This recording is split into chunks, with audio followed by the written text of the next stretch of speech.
number one reason why we need to have an engaged workforce is for your success, for your bottom line. Why else do you have a workforce? You have a workforce to produce the work that you need so that your organization is successful. So let me walk you through what that ecosystem looks like. I want you to imagine a tree growing. It has roots, and then as the tree grows, it has a trunk, and then leaves, and then branches.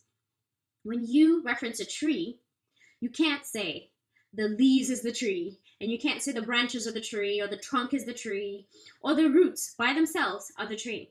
The entire unit, the unit is the tree. And this is what your organization is made up of. If you think about your organization and think about what this looks and breathes like, that's a tree analogy. So the reason why we use the tree is because it'll make it easier for you to understand why your ecosystem works the way it does, if you understand how a tree works. So when a tree started growing, it had a little seed possibly, and there was roots that were started. So the roots are critical to the beginning of the tree. So these are the foundational parts of the tree. So think of the roots, they're down there. What are they doing? They're not just growing in one direction. They're all over the place. They're intertwined, they're underground, they're building the solid foundation for your tree. And this is the job of the roots. They're for nutrition. As the tree is growing, as the little seedling, it's trying to pull all the nutrition it can. It's crawling, trying to get information from the community. If the resources aren't there in the area, guess what? They're so flexible. They can just go around and go find whatever they can.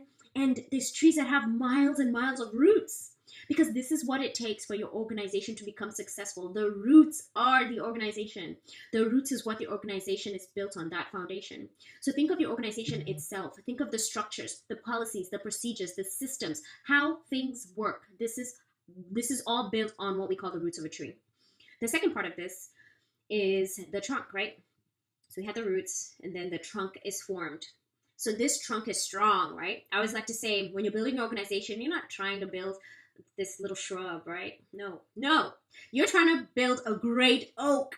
You want this trunk, no matter what hurricane comes or tornadoes, whatever it is, this trunk will survive. So the only way this trunk is going to survive is if the roots are deep. So we're not looking at surface things that you're thinking about building a foundation for your business, and you're thinking of simple things, and your organization just needs to have simple surface things. You need to think about things that are going to go deep in your organization. You need to think about things in terms of strategies and policies. You need to be mining for gold. You need to be thinking about making things really work within your organization, because that's going to make your tree grow strong. It's going to build this great trunk, right?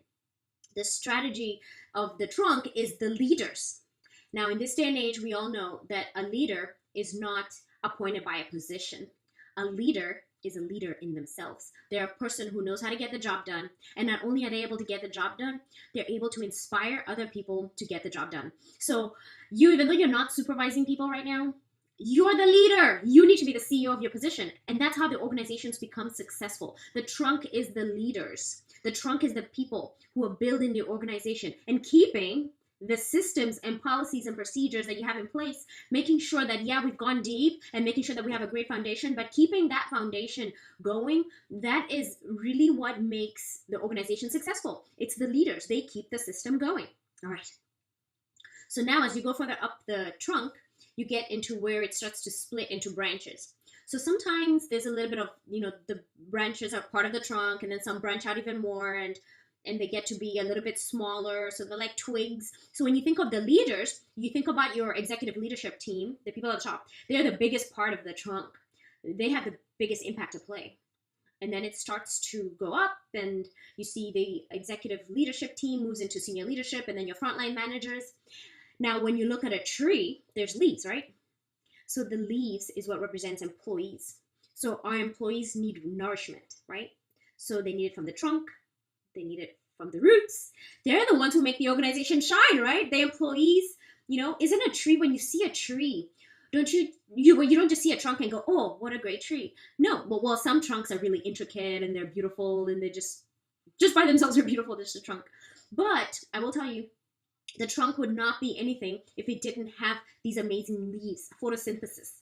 They have a part to play in making sure that this tree is successful. This tree grows big. You think of your employees as the brand, what people see, right? They see these leaves and they go, wow, look at that tree. It is so big, right? So you got to make sure that your leaves are not damaged, that they're they're shiny. Make sure that they don't have any barriers. There's not other trees coming in their way, not letting them get their work done. You have to make sure that your leaves are happy. Think about your employees. When you think about engagement, think about the leaves, just flourishing and just being nice and solid, and just enjoying their life. It's part of this tree. They're part of the success of the tree, the leaves. So that's what the employee engagement ecosystem looks like. And with that, you understand that every piece of your organization has a part to play. So the DNA not only involves the roots, it also involves the trunk and the leaves. I had the privilege of participating in a webcast with the Conference Board organization and Open Sesame. And during this conversation, we got to dig deeper into this concept of creating a workforce that is engaged. So if you have any questions about employee engagement or getting your employees to give you that discretionary effort, we are all about that. We're all about helping you understand what that is, because we figured out how to do that at our organization. Make sure you contact us. My name is Liza Wisner, and I'm the Learning and Organizational Development Manager for the City of Corpus Christi. And one of the things we have done is we've built a corporate university that's specifically built to grow city champions. And our city champions are our leaders. So we have a blueprint on how you can build a foundation for your organization so that you are successful. Now, we know our impact is not just with our employees. We know that it's also with our citizens. We have over 300,000 citizens that depend on us to impact them in a positive way, to make it a pleasurable experience to live, breathe, work, have families in the city of Corpus Christi. So we want to make sure that you also have the tools to be successful, because we know that if we've built something, it's important to share that information with other organizations, because that's how you optimize. You see other people implementing what you thought was a blueprint, and how are they making it work in their organization. So we want to share this information with you. Contact us. You can visit our website, which is learningcc.org. And we will be sure to share all this information with you on how we're building employee engagement at the City of Corpus Christi. Thank you, and you have a great rest of your day.